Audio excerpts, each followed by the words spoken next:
İnsanın bugünkü reallıqı, əxlaqi və kelgusi istiqbali kichik chaqda ko'rgan tarbiyasi bilan munosabatlikdir. Ko'rib turibdimizki, ba'zi hayvonlar maxsus tarbiyalash, o'gitish orqali asli tabiatida bo'lmagan turli harakatlarni qila oladigan iqtidorga ega bo'ladi. Tafakkur va aqlga ega insonning birining go'zal fazilatlik, yana birining yomon xo'yliq bo'lishimi tarbiyaning natijasi emasmi? Agar ta'lim-tarbiya yolg'iz kitoblarda yozilgan nazariy fikrlar bilanla cheklanib qolsa, uning hikoyadan nima farqi bo'lsin? Tarbiya kamolatli kishilardan o'rnak olmoq, yomonlardan ibrat olmoq bilan bo'ladi.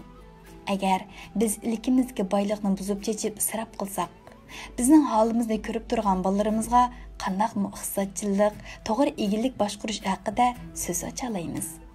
Qanday ularga ulgu bo'la olamiz? Agar biz kecha-kunduz varqirash-charqirash, jidal majra, sattillar bilan yassak, qanday bolalardan go'zal so'z, xush muomala talab qila olamiz?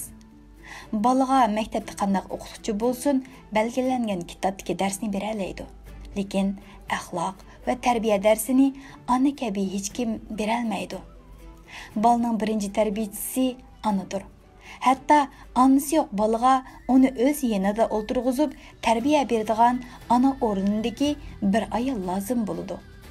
Mana buningdan qaraganda bir millatning baxt saodati yoki xor zabulligiga muqarrar holda ayollar bevosita ham cho'nqur ta'sir ko'rsatadi.